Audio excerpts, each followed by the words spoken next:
Hello, everyone. Good afternoon. From Calgary. We are getting close to showtime here. Maybe we'll give it a minute or two for the room to fill up a bit more, and then we'll get started. So maybe in the meantime, I'll do a bit of the usual housekeeping for all of our webinars. First of all, we do have a chat function that is enabled, as we just mentioned in the chat there. We'd ask everybody, please introduce yourselves. Where are you dialing in from? What part of the hydrogen value chain are you involved in? And of course, it goes without saying that we'd ask everybody to keep the comments respectful, please. And next to that chat button, we do have a Q&A button at the bottom. So I would encourage folks to please pop in questions throughout the presentation, and we're going to try our best to get our panelists to answer them all in the Q&A session. I will note that this webinar is being recorded, and it will be posted to our website, calgaryhydrogen.ca, next week at some point. Maybe we'll just give it a second or two here and see. Okay. Bill Yao, welcome. Welcome to the chat. I see Sherwood Park, Barbara Coral, very much a favorite person of the hub here. It's great to see you, Barb. Um, Looking forward to seeing where everybody else is calling in from. So, while we continue to wait a bit more, I'll let you know that we're going to be announcing all of our upcoming events on our LinkedIn page and through our mailing list. So to make sure you don't miss anything hub related, please be sure to follow us on our LinkedIn and sign up for our mailing list if you haven't already done so. And that can be found at calgaryhydrogen.ca. We will be having some very interesting reports coming out here very soon, as we'll be having our next Hub at the Pub event on January 28th. So you can get the link to sign up for that on our website. And we'll be having the next of our internationally focused webinars on February 25th. So stay tuned for more info there. Great. I see some folks from Halifax. Gavin, great to have you here. Lisa from Calgary, Manitoba. That's great. Thank you all for showing up. It's 12:02. Maybe we'll get started with a land acknowledgement. So the hub, located in the heart of southern Alberta, both acknowledges and pays tribute to the traditional territories of the peoples of Treaty 7. This includes the Blackfoot Confederacy, which is comprised of the Siksika, the Piikani, and the Kainai First Nations, the Tsuut'ina First Nation, and the Stoney Nakoda, which includes the Chiniki, Bearspaw, and Goodstoney First Nations. The city of Calgary is also home to the Métis Nation of Alberta, Districts 5 and 6. So now that we've started the webinar in a good way, I guess I should introduce myself. Most of you folks know me already, but for those who don't, my name is Zach Cunningham, and I lead the Calgary Region Hydrogen Hub. First of all, I want to thank everybody in attendance for taking the time out of their very busy days to come and learn a bit about the hydrogen story in Finland with us today. This is a number of webinars that we have planned that we want to examine what's happening in the hydrogen ecosystem outside of North America. And to that end, we are very lucky today to have Antti Arasto with us to share on this topic. So I will introduce him. Dr. Antti Arasto is the Vice President, Industrial Energy and Hydrogen at VTT Technical Research Center of Finland. He brings over 20 years of leadership across the energy industry, industrial decarbonization, and innovation. Antti has deep technical expertise in hydrogen, CCUS, bioenergy, and heavy industry transition. He pairs systems levels insights with practical experience in technology deployment and scale up. Antti helps shape European innovation and climate policy as a member of the board of directors of the University of Tampere, vice chair of the ETIP Bioenergy, and a vice chair of the Finnish Climate Change Panel. He is an active bridge builder between industry, government, and academia. Antti, I realize it's quite late for you in Finland. I think it's around 9 p.m. according to my calculations here. I just want to thank you very much in advance for staying up so late to facilitate this webinar. I think here in Canada, really, we get the North American story. We get the North American news and developments in hydrogen. So I think it would be very refreshing to hear more about what's happening in Europe, specifically Finland. So with that, maybe I'll let you take it away if you'd like to share your presentation. Yes, Thank you, Zach. And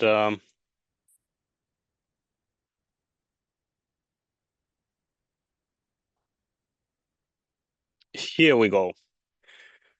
So greetings from Europe, indeed, and from Finland. I've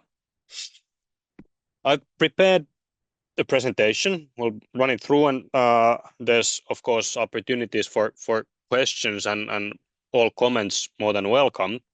But what I intend to explain to you today or tonight here in Finland is first I'm gonna tell you a bit what is Finland in the energy context.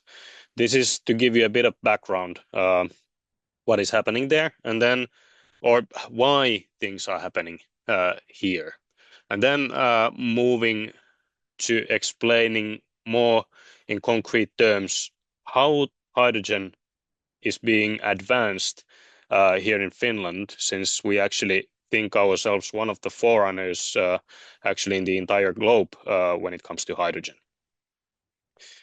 Uh, but let me start by really shortly telling you what is the organization that I come from, VTT. Some of you might know the acronym. We are a government-owned research and innovation organization. Roughly 2,500 employees, and our primary purpose is to take inventions and make them into innovations. So working with a lot of new ideas and having competence as well as infra to scale up those for companies and industry to take them and use them in their businesses. So this is the role we play in the innovation ecosystem, and this is of course the viewpoint that I'm explaining the whole hydrogen story in this presentation. So let's start about Finland and energy. There you can see the map. Celsius degrees there. So as there in Canada, also here in Finland, it can get a bit chilly at times. And the LinkedIn post that I took here is from Riku Huttunen. He's the Director General for Energy in the Ministry of Employment and Economy. So he kind of knows what he's talking about. And the thing is that even it's really cold, most likely there's not much wind. I don't know if there's a laser pointer. The electricity prices were still rather modest if you think especially in the global context. And this is of course to me a signal that we have actually done something right in Finland. When it comes to energy, at least. What is the secret sauce then? On the left-hand side, you can see the primary energy mix here in Finland. So this concerns all the energy consumed in Finland. Of course, we have nuclear, but in addition to nuclear, we have quite a lot of wood fuels. That's always in tight connection with forestry. And naturally, or for the moment, still naturally, there's oil, which is mainly used in the transportation sector. Of course, since it's primary energy, the shares don't tell the whole truth, since there's efficiencies involved. Those of you that know the difficulty of this. But wind power, hydropower, that is excellent for balancing power, and all the time diminishing amounts of fossil fuels are still within the mix. Wind power is probably or not probably, it is the fastest growing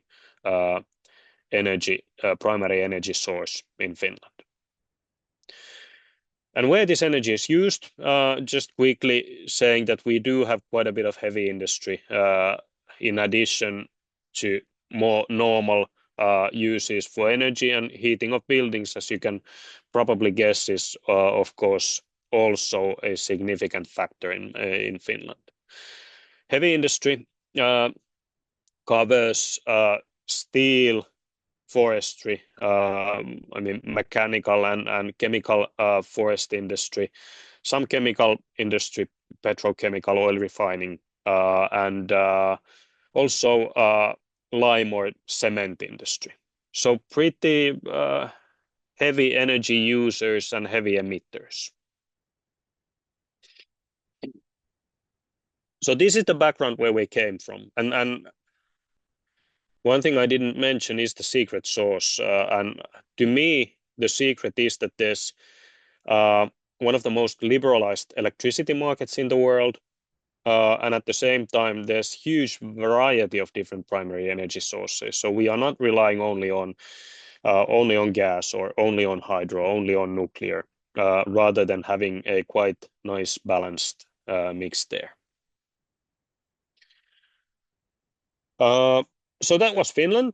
And now to the topic of the day, which is likely more interesting to you, hydrogen. And I mean, I'm one of the hydrogen guys here in Finland. But many of my presentations, I still start those by saying that if you can use direct electrification somewhere, you shouldn't even consider other means, since most likely that's the most efficient way of using energy. So, and to me, hydrogen actually is part of the bigger electrification story, rather than being a competing tool to decarbonize or exploit the cheap or moderately priced electricity that is available. But this is something I always highlight, that hydrogen is never considered to be a silver bullet or whatever you want to call it here in Finland. But there are certain applications where it's really difficult to use, or that are really difficult to be electrified. Process industry in some cases. For all the ore qualities, it's not possible to produce iron based on pure electricity, for example. There's long-haul transportation, aviation, I mean, intercontinental flights, really, really difficult to do with electricity.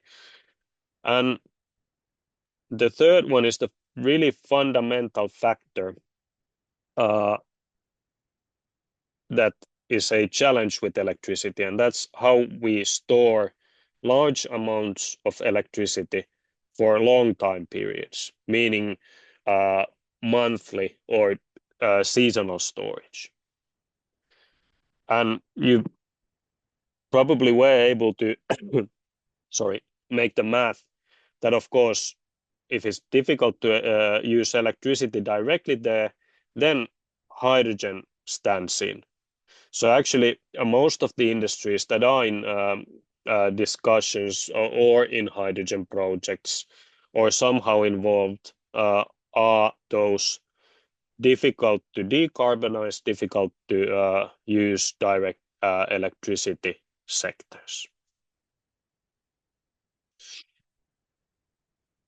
So we have this tool, and again, it's only one of the tools. We also have others. It's called hydrogen. And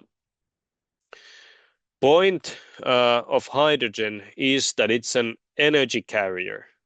So it's, I mean, in certain limited cases, it can be a primary energy source that you can tap into, I mean, geological reservoir. But mostly it is not appearing in nature. So it needs to be produced, but it's an energy carrier. So it can also, it holds energy and it can be transported via hydrogen. Of course, those of you that have been in the energy business for a bit longer, this is not the first time we discuss about hydrogen. Uh, in a way, this is a sentence from my colleague. It's an eternal magic bullet on energy scenarios. So it's been tried several times before. However, something's a bit different this time. Well, obviously, coming from a climate background, hydrogen do not contain any carbon, which makes it climate-wise more tempting. Have to also mention that pure hydrogen has some climate impacts or impacts to radiative forcing, but uh, this is the by and far it is considered as a climate-friendly alternative. And the best thing is that you can actually produce it from a variety of resources, including fossil ones, and it can and it has been used in a wide range of applications. So it's not totally unknown to the world to use. In oil refining, for example, it's been used for decades. Uh, Electrolyzer-based hydrogen production and ammonia production has been in use in Norway for decades as well. So there's new elements and old elements. Uh, One of the things that I always also want to highlight in relation to hydrogen is that it's rarely a thing that any company does alone. So it's always a longer value chain. It's actually a value network easily. So the uses from one actor can vary production means. So basically, it's an entire ecosystem with several companies in all parts of the value chain. And this, at least in the beginning when we started to discuss hydrogen, this was actually a factor that made it really difficult for especially the big companies to sort of see their role in this context. And sector coupling. That's, of course, here in Finland, one of the things that is quite interesting in relation to hydrogens is, as you know, efficiency of hydrogen production is less than 100. Rest ends up as heat. And of course, you saw the first picture with quite cold temperatures. Actually, most of the projects that are progressing are in connection to municipality in order to take advantage of the residual heat.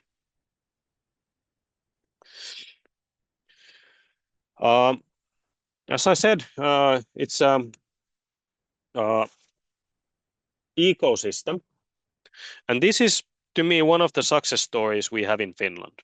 It's more than 80 companies. Basically, every company that can and wants to pronounce hydrogen out loud is a member. So there's this association called Hydrogen Cluster that brings all the actors in Finland together, and they are actually very active. It's not like a sector union or such. There are these in Finland as well. Rather than these companies, and there's big ones involved, global ones involved, are there to sort of say that, hey, we are advancing hydrogen together, and they are actually doing quite concrete stuff there. So I think getting together like this uh, is one of the success stories in Finland. Of course, Finland is a lot smaller than many other countries, and basically because of the quite, I would say, flat hierarchies in Finland, basically everybody is more or less two phone calls away. perhaps if it's President Stubb, might take 3 phone calls. But still, that's one of the things that actually, in my opinion, make us quite efficient in doing this type of sectoral transformation. So this is some justification why things are advancing here in Finland. Of course, the one of the fundamentals is that we have that clean and affordable electricity available. And as I said, why hydrogen is different this time than other times, I would claim that the modularity in solar and wind power production that has brought the cost down tremendously. I mean, I would not have believed that back in the days, let's say 20 years ago. And that has enabled use of that electricity in a very different way. That is some or one fundamental factor that is different from the previous times that we have been trying hydrogen. Industries, that's really important. There is process industry in Finland, and they have quite ambitious targets to be carbon neutral. So connecting industries that would use hydrogen, but also we have a large forestry sector in Finland, and of course there's biogenic CO2 being produced, and one of the ideas or leading ideas is to be able to produce, for example, eSAF, so sustainable aviation fuels from hydrogen produced by clean electricity, and there you need carbon, because carbon actually is quite a good energy storage. Also, I mean, not to mention oil. Only downside is that it has quite a huge climate impact. So that is why certain energy carriers that resemble the conventional ones are actually in consideration in most, if not all, hydrogen cases in Finland. And then stable and secure environment. I don't know if people follow the news, but I would still like to consider this being one of the stable ones here, despite world seems to be going a bit crazy here. So this was actually the biogenic CO2 story, and the starting point is that as you can see, for a country sized as Finland, the electricity amounts or the potential is huge. So it's several times what we actually use today. And our forests are managed to a large extent, but also utilized in a sustainable way. So trying to retain the natural carbon sinks that are in the forests, using only the amounts that can be used. And then now, of course, we are looking into utilizing that roughly half of the carbon that is not going to pulp or sawmill products, rather than emitted to the atmosphere as CO2 in the factories. And I would assume this is maybe one of the most interesting slides for all of you. This is the list of hydrogen projects in Finland, a bit more than a month old, but it's quite a significant number. And all of these projects, of course, some of them are not in FID phase yet, but all actually have some credible actors behind those. Certain projects have already taken off. There's, for example, one in Kokkola in the let me take the pointer. Coastline here, Haikamite producing hydrogen and activated carbon. There's one of the first ones actually in Harjavalta by Power to X Solutions, a new company that actually was the first one to set up a modern hydrogen plant here in Finland. And as you can imagine, most of these are actually located quite close to bigger cities where the heating connection is quite a big factor. One of the other outcomes or conclusions from the map that can be made is that most of the projects are on the coastline. Most of the industry, heavy industry, is located on the coastline, and of course that allows easier transportation of these products, whether it's eSAF or methanol for marine transportation to be transported to the fueling hubs.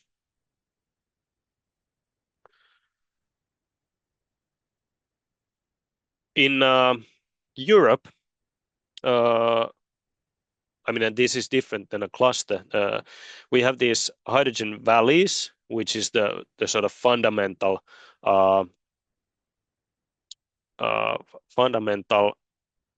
let's say, gathering point of projects. So actually, these valleys already have certain quite concrete projects attached to those. So it's somewhat mental. It's not that far from a project development company or host of project development companies, which of course tells that things are advancing. And this also tells a bit about the integration, since the valley that is presented here was originally set as Helsinki Hydrogen Valley. But in no time, actually, we connected it to the Central Europe, even before getting the grants for the valley. And now there's quite a good work ongoing in extending that to that north, because there's some heavy industry, metal industry there, both in Sweden and Finland. And the idea is, of course, to be able to connect those. SSAB is the Swedish-Finnish steel company that is located in both sides of the bay, and of course one of the companies that is pushing hydrogen heavily in the Nordics. Still few slides, since I want to take the opportunity and tell a bit what is our role in this, because we as a research organization, we do not invest into projects. I mean, production projects. For example, we do not invest into an electrolyzer and start selling hydrogen. I would assume it's similar with our Canadian counterparts. Hope there's a lot of people from NRCan, for example, in the audience. But we have certain infra and, of course, capabilities, decades of experience in developing and working with this equipment. And also, of course, if you work with an electrolyzer for 20 years, I would say that we'd be unsuccessful if no IP is generated there.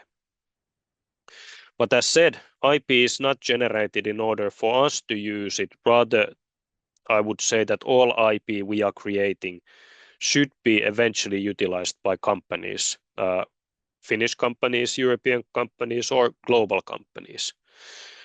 So that is how we aim at making impact. And one final networking aspect that I want to bring here. This is one research project, successful one. But what took place in our piloting facility, Bioruukki, we actually physically connected all these parts of the value chain. It was in the piloting scale, so it's not there anymore. It was only to do the test and the integration, but we connected renewable electricity, uh, high temperature electrolyzer from our partner, CO2 separation from our partner, our own synthesis process, and partners' CPOX reactor. Eventually, we produced a bit more than 300 kilos of final upgraded product that was used in engine, actually to prove that the whole value chain can work in real life. So there's two aspects. First is the fact that we actually demonstrated or piloted this. We showed that it can be done physically in one place. And the second thing is that we actually brought together different industrial actors that might then develop this into one of the existing projects that then would scale commercially and hopefully be multiplied after that. So it's again a bit the perfect size of Finland to do something like that, and connections to these companies that actually made this happen. In addition to, of course, most of these things require certain amounts of funding, as you might guess.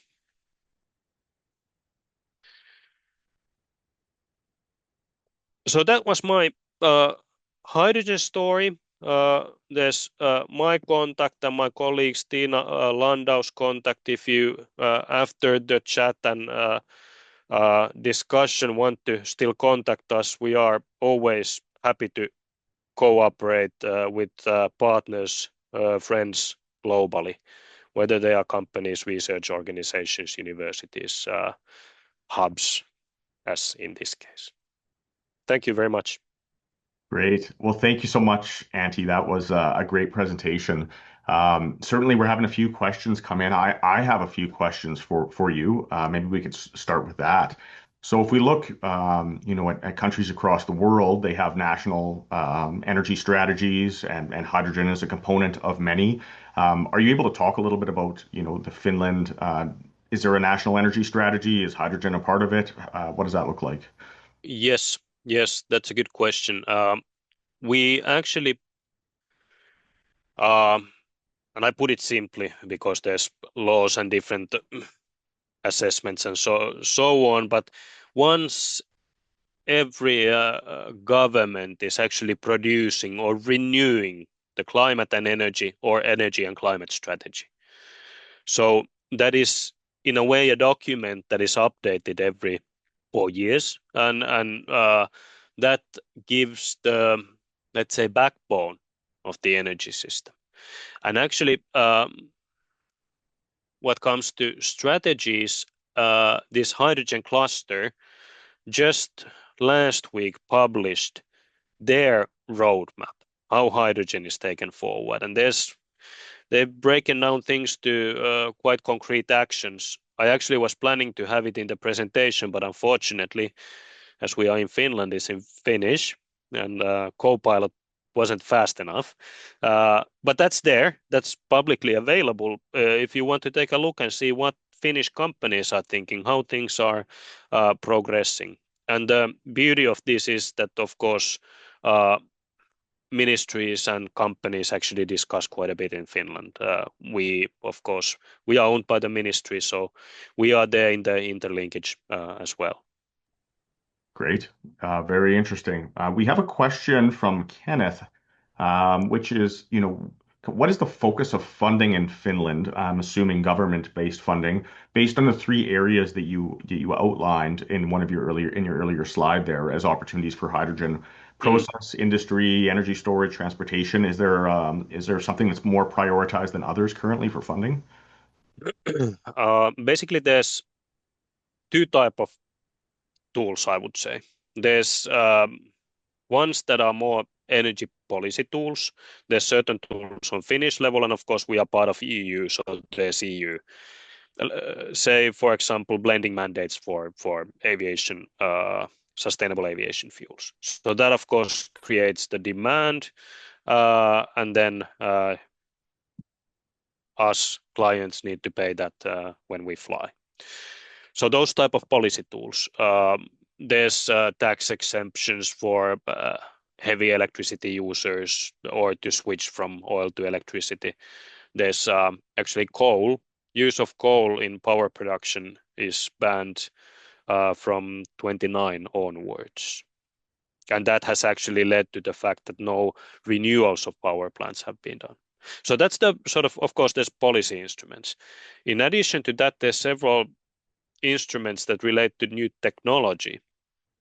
Biggest ones being European Innovation Fund, which can be hundreds of millions, but also ministry has this called energy aid, and both of these are competitive. They haven't pre-selected solutions much. So if you can provide a cost competitive solution with hydrogen, or if you can do that with whatever means, then you're sort of eligible. So the competitive and liberalized market approach is heavily built into Finnish energy policy. Great. No, that's wonderful. And that addresses one of our other questions we had on policy enablers. So thanks for touching on that as well. We do have a question from Lisa, and similarly, I have this certainly a similar question here. In Canada and Alberta, we're very focused on, fossil fuel production and hydrogen derived from fossil fuels, natural gas. What are the typical technologies being used in Finland? Is fossil fuel conversion a factor? Is it all electrolysis? What are the main technologies? Uh, main by far the biggest user of hydrogen is Neste Oil refinery in Finland. That is the uh, still the biggest renewable fuel producer globally. So one of the sites is in Finland, and they use, I don't know, Tina might know it better. Is it propane nowadays to produce hydrogen? And they used to use natural gas. But of course, what happened with Russia, it didn't take long that we were cutting the pipe or closing the pipe. So we don't get much natural gas, it's LNG. But that's the main source, hydrogen. But then there's certain chemical industry companies, Kemira, for example, being one that is supplying chemicals for forestry all around the world. Their demand is actually in the scale that they had electrolyzers all the time in their backyard. So for the past 20, 30 years, they've had electrolyzers because it's best fit to their production. And of course, it then again relates to the moderate electricity price there. If it's double, of course, it starts to be a bit challenging. Great, great, very, very different. Okay, we have a question from Conrad, and a big shout out to Conrad for helping make this webinar happen. And he has a question. Do you have any comments on how Finnish Nordic cities approach land use permits to build hydrogen facilities? Probably big cities. Mm, that's a good question. I was actually, we had a hydrogen summit last week, where the roadmap was published as well, and I was in a panel that discussed public acceptance. And uh, I would say that in Finland things are a bit easier uh, than in many places. Not easier because the sort of threshold or qualification is not tight, rather than Finns. I mean, it's a nation that there's a lot of trust. And I mean, for an engineer, it's really nice to be able to say that actually Finns trust engineers quite a bit.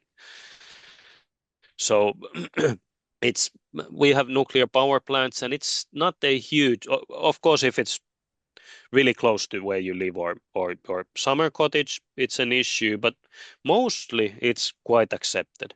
And the other thing, how land use, I don't know the terminology in English, but how cities approach this, it's actually quite known process. I mean, it's not quick, but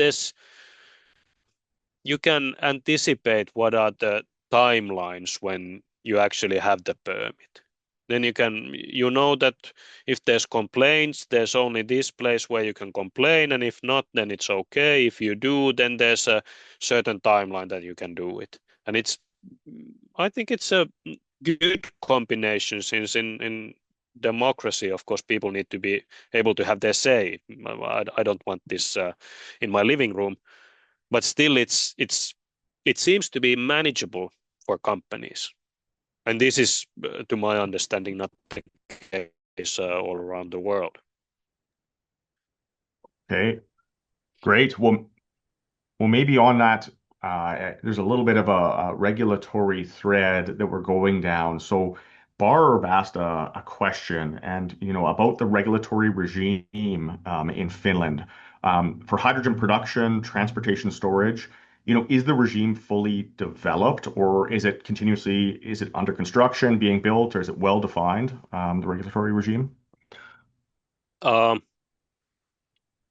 the there's um,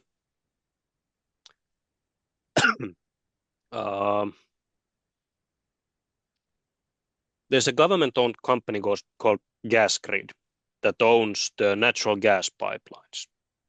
And some years back, 3, 4, they actually funded a daughter company that is in Finnish vetyverkko, so the hydrogen grid, and they have a government mandate to start sort of finding, of course, financing, and start establishing and planning the whole infra.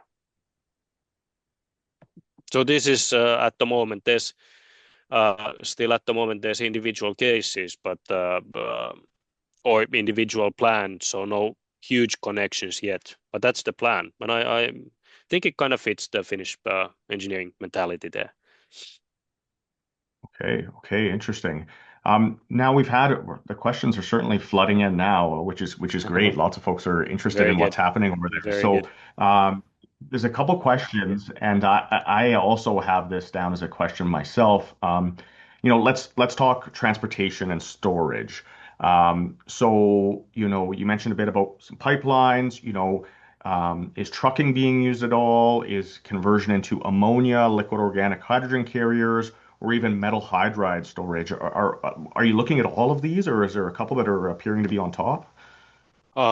Yes, of course, certain technologies are readier than others. Ammonia is one of the big things.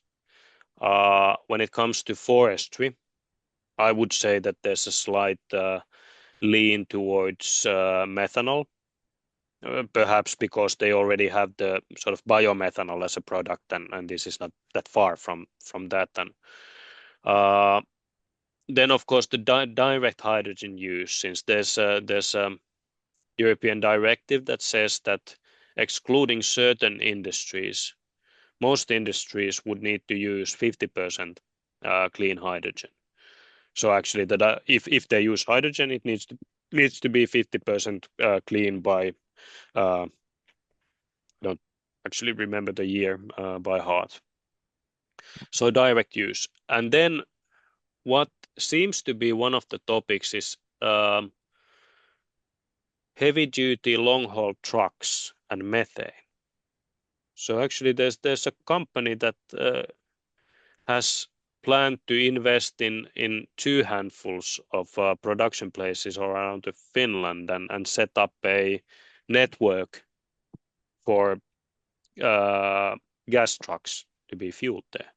And of course, in forestry, heavy duty trucks are a big thing, and they are really heavy. We have Well, I guess in your continent everything is big, but we have the biggest trucks in Europe with the special permit that is not allowed anywhere else. So it's not easy to electrify that stuff.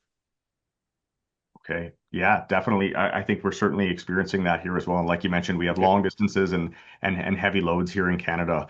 So maybe a bit on the storage side of things. You're talking about hydrogen being used on site as close as possible to eliminate the transportation challenge where Mm. possible.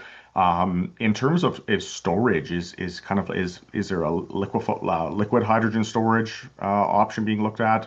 We had mentioned here metal hydride, liquid organic carriers outside of ammonia? Is there other? Mm. Mm. Liquid hydrogen is seems to be coming now.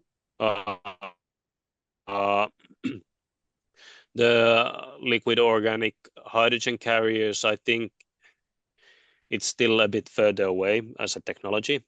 We actually had a project with Dutch partners. We were trying to set up one of their ships to be powered by hydrogen, and we had actually a developer of liquid organic hydrogen carrier there involved, but eventually, well, it's still not cancelled, but it let's say that it hasn't been easy to get all the bits together in rather big scale still. So, but of course, I would say that some easy carriers are needed in order for hydrogen to really scale up, since you cannot build pipelines everywhere, especially these days when pipelines don't seem to last forever if you put them in the Baltic Sea. Yeah, great. So we have a question from Moha about Hycamite. You mentioned it before about the graphite or carbon product market and off-takers for the carbon products. So here, certainly methane pyrolysis is looked at Yes, or as yes. potentially an option for providing hydrogen and then having that extra byproduct that you can maybe make the economics a little less painful perhaps in the early stages. Is that graphite or carbon market fairly well developed in Finland? Is there any, you mentioned nothing was coming from natural gas. Is there some from the propane production of hydrogen or? Mm, this Hycamite case is from biogas. Um, I wouldn't say there's established carbon, carbon product market. But what we've done some research on different activated carbons and medical carbons and so on. And for energy engineer that knows, yes, there's heat, how many megajoules or power, how many megawatts, there's whole variety of different qualities and how to prove that this is actually really working in your medication or whatnot. So the market really gets scattered. There's no one market, but the upside is that you can make a lot of value with those products. Energy is cheap if you compare that to certain, for example, medical grade activated carbon. Okay, interesting. Yeah, I think we're starting to discover that here as well. Certainly, that there's no one size fits all when it comes to carbon. Um, yeah, maybe I could ask you a little bit about the hubs, and certainly we have. There's a couple of different archetypes, which most people on here, I'm sure, are familiar. The US certainly had at one point hubs that directly launched and developed projects. They had very big budgets, and they kind of ran and developed these. Here in Canada, it's a little bit different. We're not government, we're not private sector. We play more of the convening role, the education role, identifying low hanging fruit or good or potential opportunities. What does it look like maybe in Europe or Finland? Do we hear, you mentioned about the clusters, but then we've often heard of hydrogen valleys in Europe and hubs. Um, how does it work, I guess, over there? And is it private sector ran, public sector ran? And what is their scope? It's in Europe, it's valley. The cluster thing is purely industry driven and quite Finnish approach. Uh, well, hopefully they are copying it in other countries as well. Uh, but valley is the thing, and that's European level. So you kind of need to, I mean, to simplify, you need the mandate from basically commission to have it as a valley. Often public financing is involved, but who sort of runs the valley can be us. Actually, in this Helsinki case, it's run by Click Innovation, a innovation company that actually we together with many other companies own, and their purpose is to sort of maintain certain they don't like me saying administrative tasks, but in a way to sort of see that things are going forward and connecting partners and sort of ecosystem management more than actually executing projects. Uh, so it can be whoever entity that is eligible in front of commission. So basically a company, a research organization could have been us as well. That's how it's organized, and often it's associated to. I mean, there's a innovation funding scheme, Horizon Europe, which provides most of the European level innovation funding. So you basically have these valley projects there that you apply with the consortia, and then you get some money to do certain things there.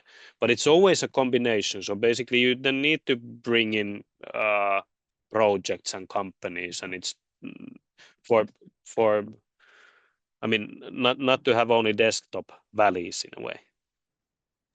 And as you mentioned, it's more than just one. It's everyone Yes, working together. It's yes, the value chain, right? I think yes, yes, that's definitely certainly so. what we're seeing here too. A lot of collaboration that's required between hubs and between private sector and government. Um, we have a question here from Charlie, and it's a very directed question. So hopefully I get this right, and I may not. I apologize if I get this wrong. But Charlie worked on a project for Neste in reformulated fuel some years ago and traveled to the Porvoo refinery. I'm sure I'm Porvo. totally terribly pronouncing that. It's a producer of hydrogen, but a net consumer. They had an electrolyzer green hydrogen project planned, but I understand it's been suspended. Do you Mm. envision, if you get your crystal ball, do you envision this project restarting, or the hydrogen supply would come from a corridor from a more distributed production base? Certainly at some time span, I would say that they need to do this. Uh, of course, when it was launched and unfortunately cancelled, they were one of the first ones. So I think they would have benefited from having other suppliers as well to balance a bit, balance the cost and balance perhaps security of actually getting hydrogen. So I think that that is the direction to go. For the moment, it's not easy. I mean, fossil fuels are quite cheap, and you in Canada you know something about it. So it's not easy to have them in direct comparison. But Neste, I mean, as the biggest renewable fuel producer in the world, is of course committed to reducing all the emissions. So that's the path they in my opinion, or I think they should be taking, and I'm quite confident that eventually they will be taking. They had some financial difficulties due to global events and stuff, so that is also one reason why they needed to sort of halt what they were doing. Great. Appreciate that insight. I think we'll have time for maybe two more questions here. So, as we talked a little bit about in the last question about hydrogen corridors and delivery, Michael has a question about are you able to provide more details on the Nordic hydrogen route pipeline? Basically, design status, the length, pressure, purity of hydrogen, funding status. Is there anything you can kind of add to that? I would actually need to forward the question to gas grid and the hydrogen grid company. They are actually quite open in what they are doing, but I don't know if they've published anything, but at least in discussions, I wouldn't know by heart those details, and I bet they don't know all of those yet. Great. No, understandably so. It's a tough question. I appreciate you trying for that one. Um, we do have a question, and it's about, pilot opportunities, for hydrogen startups, from US or Canada and Finland. Is there any sort of cross collaboration that's occurring for, let's say we have a local startup here within Canada. Is there any way they can interface with Finland? Uh, Definitely, that's not a paid question, since what we see happening is that Helsinki region, Finland, is somehow becoming a, I mean, it's not a Silicon Valley, but still a hub or interesting place for startups that somewhat work around clean tech, clean energy, green hydrogen. So there starts to be a bit of critical mass here, uh, which is really nice. So welcoming all startups here. I think Finland is quite nice soft landing place, for example, to Europe. Uh, Also, what we do, and this is now VTT, what we do, we actually have certain startups uh, from US that are actually piloting and scaling up their uh, product with us. And of course, then we are able to connect Finnish companies there as well. So definitely more than welcome. My personal insight is that most of the innovative stuff happens with venture capital nowadays. Great. That's interesting that you landed on venture capital. We still have a couple minutes here if you're okay. So we do have a Yep. question from Randy. Randy, thanks for the question. So he talks a bit about VC private funding is critical in moving forward technologies forward past the TRL benchtops to actual scale, right? So he comments that Canada struggles with this as hydrogen technology companies moving from millions of funding to hundreds of millions is a big step and quite Mm. difficult. What happens in Finland? Is the VC funding somehow different or is it unique? Uh, it's not easy here either. I think um, I would assume that actually the there's more VC funding available in Canada just because the market is bigger. Uh, in Maybe there's certain interest here that, I mean, besides IT, of course, that's one of the strongholds of Finland. And this clean tech stuff is something that interests those funds. And maybe there's relatively more of those rather than, but of course, the scale up is always tough. And we also do need European capital, global capital to go to millions, hundreds of millions of euros investments. We have it's uh,